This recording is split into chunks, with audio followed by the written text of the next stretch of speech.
let's talk about goals.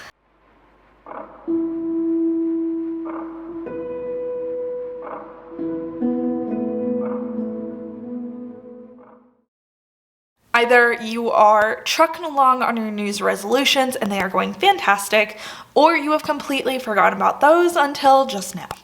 Regardless of where you are, I hope that these tips can help you to focus less on the goal itself and focus more on the habits that will get you to that goal.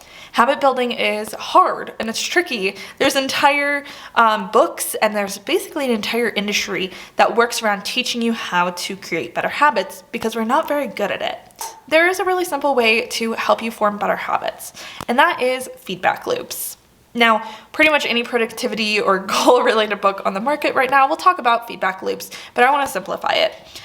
Basically, all a loop is stimulus A producing a reaction, which produces more stimulus. And that sounds complicated, but you actually see this all the time in marketing tactics.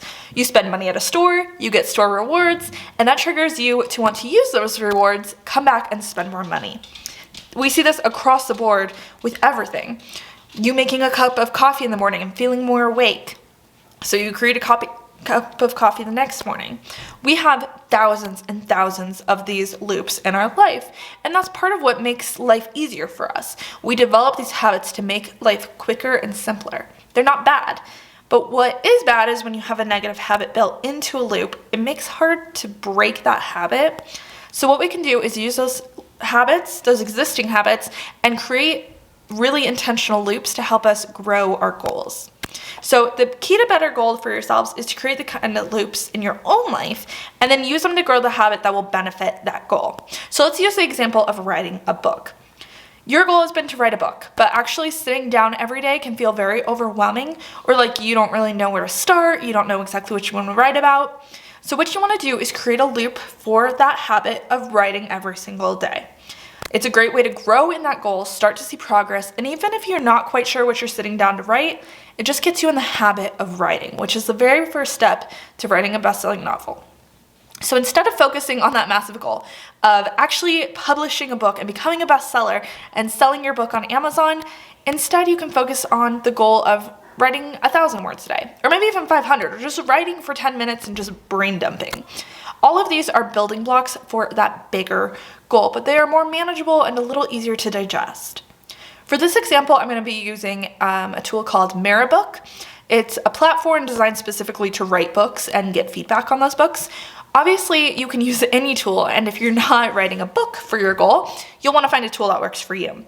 Keep in mind though, when you are looking for tools to help you establish and start to build these habits and eventually to reach those goals, you want to find tools that help and not hinder you.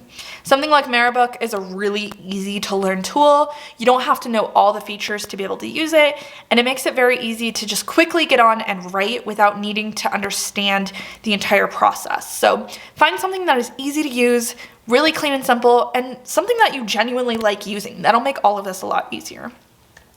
Okay, so if we're going to write a book, first we need a stimulus. Personally, I enjoy writing while drinking a cup of coffee. I already drink a cup of coffee every day, so that's an easy point in my morning routine to build on. So what I'm going to do is I'm going to make a cup of coffee for myself. I'll sit down at my computer and I'll set a 15-minute timer. Then I just write. Whatever comes to mind is good enough. I'm not going to worry about someone reading this. I'm not going to worry about it being good or my spelling. I'm just going to write for 15 minutes. And I'm also not going to worry about the word count. Over time, as I do 15 minutes more and more, the word count will take care of itself. I'm going to become a faster writer. I'm going to become quicker at typing. And I'm going to stop worrying less about the mistakes that happen.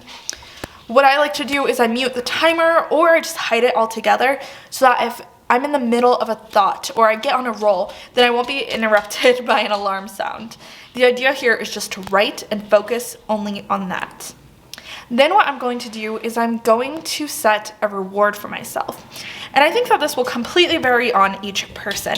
For me, the actual thought of just having completed that task is enough in a reward of itself. I'm very proud of the fact that I stuck to a habit I'm trying to create. I'm very happy with seeing a page full of writing at the end of it. But You can set smaller goals for yourself. You can set very small rewards. They don't all have to be crazy and really large rewards. It might be that you print out the page once you're done writing and you keep it in a drawer somewhere so you can see that drawer filling up.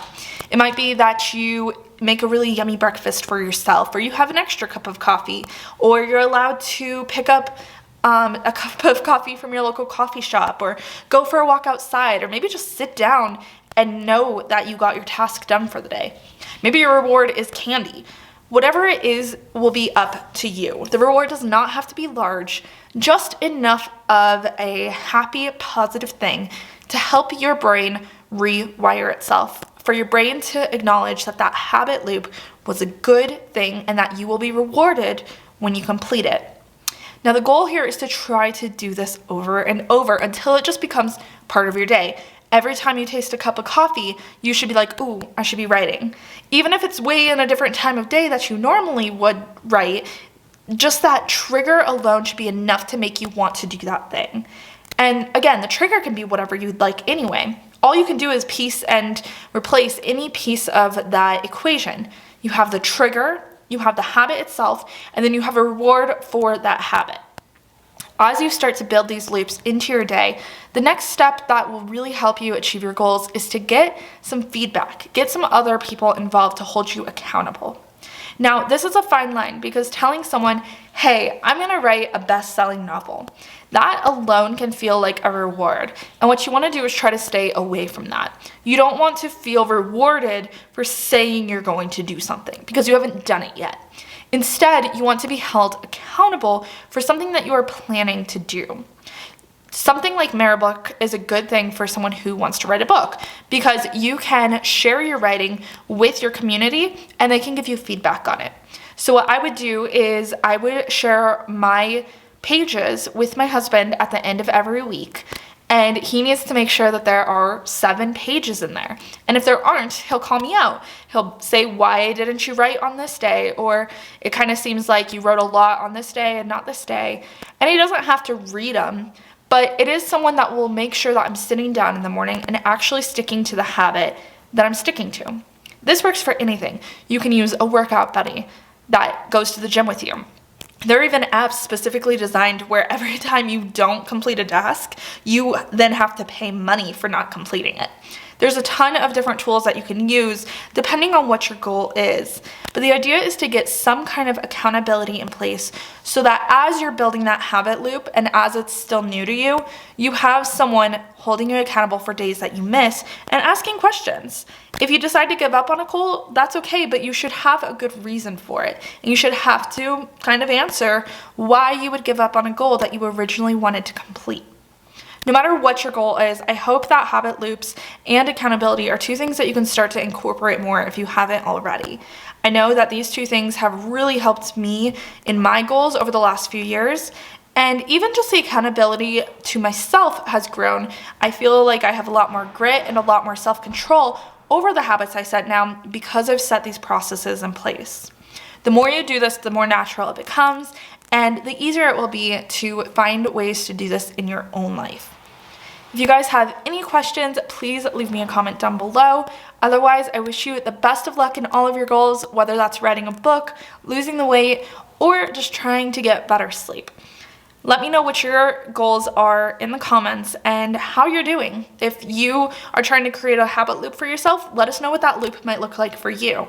It's a good way to get some feedback on that and to also get some ideas from other people's habit loops. That's it for today, and I'll see you guys in the next video.